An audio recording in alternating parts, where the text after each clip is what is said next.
আসসালামু আলাইকুম ওয়া রাহমাতুল্লাহ। সুপ্রিয় শিক্ষার্থীরা, আশা করি সবাই ভালো আছো। এই বর্তমান পরিস্থিতিতে আল্লাহ যে আমাদেরকে সুস্থ রাখছেন, জীবিত রাখছেন, এইটাই আসলে অনেক শুকরিয়ার বিষয়। এই জন্য আমাদেরকে মৌখিক এবং কার্যগতভাবে আল্লাহ তাআলার শুকরিয়া আদায় করতে হবে, বেশি বেশি করে। শুকরিয়া আদায় করলে আল্লাহ তাআলা তার নিয়ামতকে আরও বৃদ্ধি করে দেবেন। আর যদি আমরা শুকরিয়া আদায় না করি তাহলে নিয়ামতকে ছিনিয়ে নেবেন। তো আজকের অনলাইন ম্যাথ ভিডিও ক্লাসে উপস্থিত সবাইকে স্বাগত জানিয়ে শুরু করছি। আমি সৌরভ মাহমুদ, সৃষ্টি central school and college, Rajshahi. তো আজকের এই ক্লাসে 16.2 অনুশীলনীর অর্থাৎ পরিমিতির যেখানে চতুর্ভুজ এবং বহুভুজ সম্পর্কে আলোচনা আছে সেটারই ধারাবাহিকতায় শেষের দিকে আমরা চলে আসছি। আজকে আমরা শিখব বহুভুজ সংক্রান্ত সমস্যা। বহুভুজ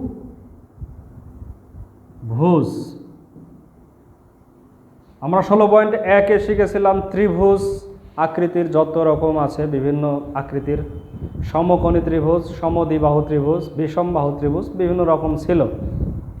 16.2-এর আমরা শুরু থেকে শিখে আসছিলাম চতুর্ভুজ আকৃতির, যেমন আয়তক্ষেত্র, রম্বস, সামান্তরিক, ট্রাপিজিয়াম, এইগুলো বিভিন্ন আকৃতির বিভিন্ন মান দেওয়া আছে। আমরা ক্ষেত্রফল, তারপরে পরিসীমা, এগুলো নির্ণয় করেছি। আজকে আমরা বহুভুজ সংক্রান্ত আলোচনায় আসতেছি। বহুভুজ, ত্রিভুজও একটা বহুভুজ, চতুর্ভুজও একটা বহুভুজ, একের অধিক ভুজ থাকলে তো বহুভুজ,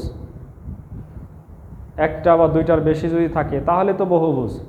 কিন্তু স্পেশালভাবে চতুর্ভুজের চেয়ে বেশি যেগুলো থাকে, অর্থাৎ 5টা, 6টা, 7টা, 8টা, এরকমভাবে 5 থেকে 5-এর ঊর্ধ্বে, 4-এর ঊর্ধ্বে যদি ভুজ থাকে, বাহু থাকে, তাহলে সেগুলোকে বহুভুজ বলে। তাহলে বহুভুজ মানেই আমরা বুঝবো পঞ্চভুজ, মানে 5টা বাহু বিশিষ্ট ভুজ ক্ষেত্র, তারপরে ষষ্ঠভুজ, তারপরে অষ্টভুজ, নবমভুজ, এরকম বিভিন্ন আকৃতি আমরা বহুভুজ বুঝবো। এই জন্য আজকে আমাদের শুরু হচ্ছে বহুভুজ। বহুভুজ বিভিন্ন রকম হতে পারে, সুষম, অসম হতে পারে, অর্থাৎ প্রত্যেকটা বাহু সমান এবং আকৃতিটা একটা সুন্দর, আবার সবগুলো বাহু অসমানও হতে পারে। তো আমরা যেই বহুভুজ নিয়ে এখন কাজ করব সেগুলো হচ্ছে সুষম বহুভুজ, অর্থাৎ প্রত্যেকটা বাহু হবে সমান। তো মনে করো এটা হচ্ছে একটা বহুভুজ যেটাতে অনেকগুলো বাহু আছে, 1, 2, 3, 4, 5, 6, 7, 8টা বাহু আছে। এটা হচ্ছে একটা বহুভুজ। তো এই বহুভুজটা সুষম, অর্থাৎ সবগুলো বাহু সমান, তাহলে আমরা সূত্র বের করতে পারবো। সবগুলো বাহু সমান না হলে এগুলোকে সূত্র বের করা অনেক কঠিন হয়ে যাবে। সবগুলো বাহু সমান, তো সেক্ষেত্রে আমাদের দুই রকম মান দেওয়া থাকতে পারে। এক হচ্ছে এই বহুভুজের বাহুগুলো দেওয়া থাকতে পারে, সবগুলো বাহু এ, যতগুলো বাহু আছে সবগুলো বাহু এ, এইটা দেওয়া থাকতে পারে একটা। আরেকটা দেওয়া থাকতে পারে কেন্দ্র থেকে যে কোনো একটা কৌণিক বিন্দুর দূরত্ব দেওয়া থাকতে পারে, যেটাকে আমরা ডি মনে করতে পারি, ডি। এই দুই রকম তথ্য, একই সাথে দুইটা না, যে কোনো একটা তথ্য থাকবে। সাথে সাথে এতটুকুও থাকবে যে এই বহুভুজটা কয় বাহু বিশিষ্ট। যেহেতু আমরা এটা 8টা বাহু দেখলাম, তার মানে অষ্টভুজ, তাহলে এখানে এন-এর একটা মান থাকবে। এন হচ্ছে বাহুর সংখ্যা, যেটা হচ্ছে 8। এখন কোন ক্ষেত্রে কি সূত্র হবে? যদি বাহুর দৈর্ঘ্য দেওয়া থাকে এ, তাহলে সূত্র কি হবে? আর যদি বহুভুজের কেন্দ্র থেকে যে কোনো একটা কৌণিক বিন্দুর দূরত্ব দেওয়া থাকে ডি, তাহলে কি সূত্র হবে সেটা আমরা আগে দেখে নিই। যদি এ দেওয়া থাকে, অর্থাৎ বাহুর দৈর্ঘ্য যদি দেওয়া থাকে, বাহুর দৈর্ঘ্য থাকলে ক্ষেত্রফলের সূত্র হচ্ছে, যে কোনো একটা করে যে ত্রিভুজ তৈরি হচ্ছে, একটা করে, সেই ত্রিভুজের ক্ষেত্রফল হচ্ছে a²/4 cot 180/n।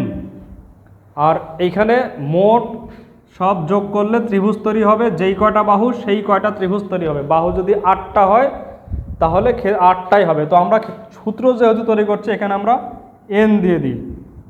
এন উভয় ক্ষেত্রেই বাহুর সংখ্যা, যে কয়টা বাহু আছে, ষড়ভুজ হলে 6টা বাহু, এটা অষ্টভুজ যেহেতু তাহলে 8টা বাহু। তাহলে n a square by 4 cot 180 degree by n, এটা কিসের সূত্র?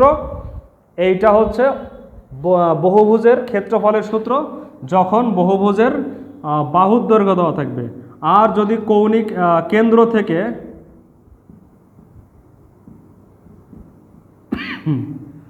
কৌণিক বিন্দুর দূরত্ব দেওয়া থাকে, বিন্দুর দূরত্ব যদি দেওয়া থাকে, তাহলে সূত্র কি? তাহলে n d square by 2 sine 360 by n, sine 360 degree by n, n d square by 2 sine 360 degree by n. এগুলো প্রত্যেকটা কিভাবে আসে না আসে সব ব্যাখ্যা করা যাবে, কিন্তু আমরা আপাতত শুধু অঙ্কটা শিখি, পরবর্তীতে যে সুযোগ পাই আমরা সবগুলো সূত্র কিভাবে আসলো সেই ব্যাখ্যাটাও করে দেব। তবে এটা সম্পর্কে একটু টাচ দিয়ে দিই, এখানে আসলে এটা ডি এটাও ডি, দুইটাই ডি।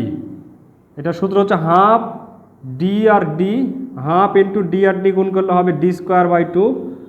আর এখানে এই কোণটা হচ্ছে টোটাল কোণটা 360, তাহলে এই কোণটা 360 বাই এন, তাহলে সাইন 360 বাই এন।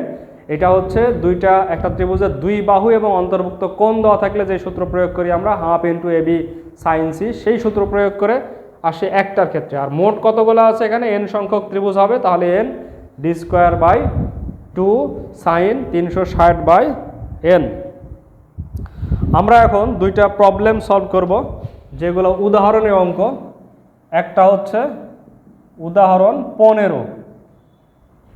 উদাহরণ 15 খেয়াল করে, এখানে বলা আছে একটি সুষম পঞ্চভুজের, কয়টা ভুজের? পঞ্চভুজের, তার মানে বাহুর দৈর্ঘ্য হচ্ছে 5টা।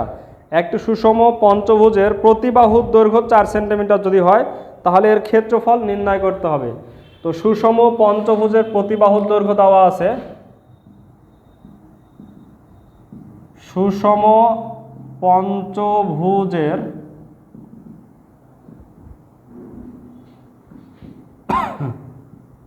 প্রতি বাহুর দৈর্ঘ্য এ ইকুয়াল টু দেওয়া আছে 4 সেন্টিমিটার পঞ্চভুজ। আর বাহুর সংখ্যা, যেহেতু পঞ্চভুজ তাহলে এন ইকুয়াল টু 5, 5টা বাহু আছে। এখন যদি বাহুর দৈর্ঘ্য দেওয়া থাকে তাহলে সেই ক্ষেত্রে কোন সূত্র হবে? বাহুর দৈর্ঘ্য দেওয়া থাকলে কটের সূত্রটা হবে। তাহলে অতএব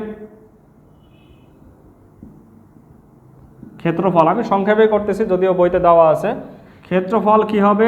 N a square by 4 cot 180 degree by n. এখানে আমরা মান বসিয়ে দিই, এন এর মান 5, এর মান 4 whole square by 4 cot 180 degree by 5, n এর মান 5 বসিয়ে দিলাম। তাহলে এইদিকে আসবে হচ্ছে 4 দিয়ে একটা কাটলে 20 কট, এখানে আসবে হচ্ছে 36 ডিগ্রি, 5 দিয়ে কাটলে 5 36 ডিগ্রি হবে। তাহলে টোটাল মানটা আমাদের আসবে কট 36 ডিগ্রি, অর্থাৎ 1/tan 36 ডিগ্রি। আমরা যদি ক্যালকুলেটারে বসাই, আমরা ক্যালকুলেটারে কি বসাবো? 1/cot 36 tan 36 বসাবো, তাহলেই cot 36 এর মান চলে আসবে। টোটাল মান আসবে 27.528 বর্গ সেন্টিমিটার প্রায়। এই হচ্ছে আমাদের ক্ষেত্রফল চলে আসলো। এটা কোন ক্ষেত্রে? যখন বাহুর দৈর্ঘ্য দেওয়া আছে সেই ক্ষেত্রে। অপর পক্ষে এর পরের যে উদাহরণটা আছে, উদাহরণ 15-র পরে উদাহরণ 16 যেটা আছে, উদাহরণ 16 আমরা দেখি। উদাহরণ 16তে কি বলা আছে? বাহুর দৈর্ঘ্য দেওয়া নাই, বরং একটি সুষম ষড়ভুজের কেন্দ্র থেকে কৌণিক বিন্দুর দূরত্ব 4 মিটার দেওয়া আছে। তাহলে কিসের দেওয়া আছে? সুষম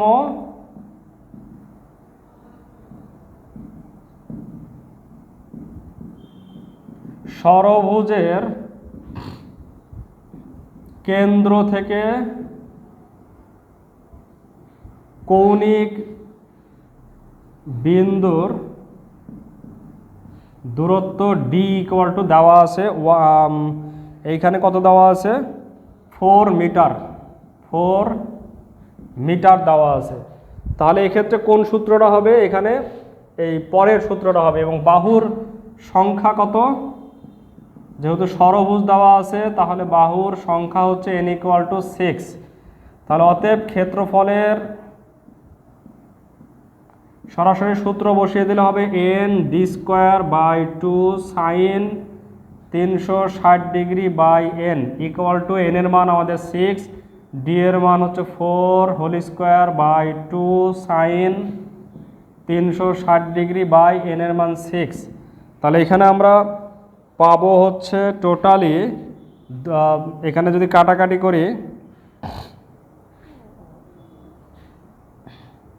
তাহলে এখানে আমরা পাবো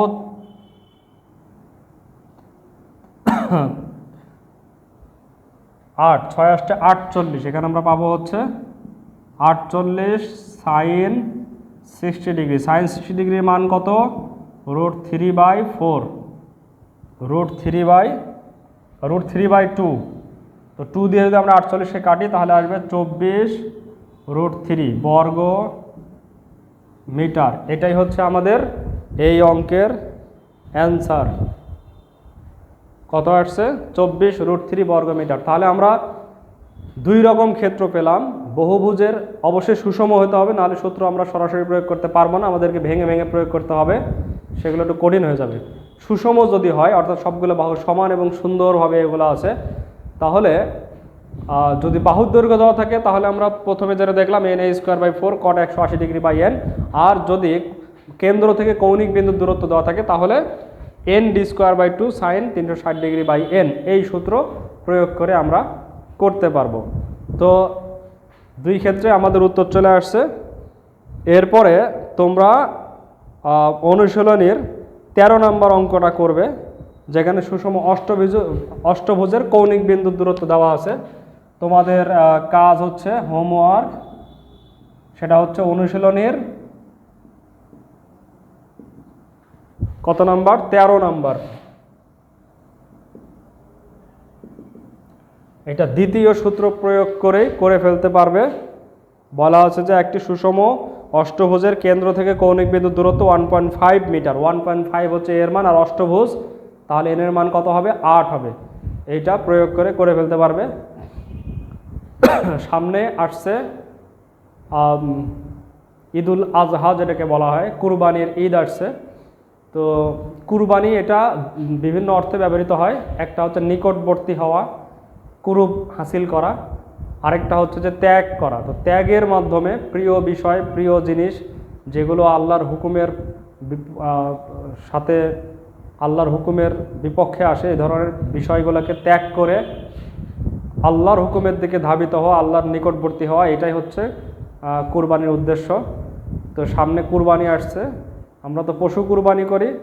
তো আসলে আল্লাহর কাছে কিন্তু এই পশুর গোশত, রক্ত এগুলো পৌঁছায় না। যেমন কোরআনে বর্ণিত আছে, আউযু বিল্লাহি মিনাশ শাইতানির রাজিম, লা ইয়ানালাল্লাহা লুহুমুহা ওয়ালা দিমাউহা ওয়ালাকিন ইয়ানালুহুত তাকওয়া মিনকুম, যে এই কুরবানি যেটা তোমরা করো তার সেই পশুর রক্ত বা গোশত এগুলো আল্লাহর কাছে পৌঁছায় না, কিছুতেই পৌঁছায় না, কখনোই পৌঁছায় না। বরং আল্লাহর কাছে কি পৌঁছায়? তোমাদের তাকওয়া পৌঁছায়। আমাদের অন্তরের তাকওয়া, অন্তরের যে ভেতরে যেটা থাকে সেইটা পৌঁছায়। আল্লাহর প্রতি তাকওয়া, আল্লাহর ভয়, বা আল্লাহর কাছে যাওয়ার জন্য কুরবানির যে প্রচেষ্টা, এইগুলো পৌঁছায়। তো এই জন্যে আসলে আমাদের কুরবানি যাতে কবুল হয়, এই জন্যে আসলে প্রকৃতপক্ষে আল্লাহর জন্য নিয়াতকে খালেস করে কুরবানি করতে হবে, আমাদের তাকওয়াটাকে আল্লাহকে দেখাতে হবে। তো সামনে কুরবানি আসছে, ত্যাগের মহিমায় আমরা যেন নিজেদেরকে মহিমান্বিত করতে পারি এবং আমাদের আশেপাশে গরিব দুঃখীদেরকে যাতে আমরা সহযোগিতা করতে পারি, সেই কামনা ব্যক্ত করেই আজকের ক্লাস এখানে শেষ করছি। পরবর্তী ক্লাসে আবার দেখা হবে ইনশাআল্লাহ। আসসালামু আলাইকুম ওয়া রাহমাতুল্লাহি ওয়া বারাকাতুহু।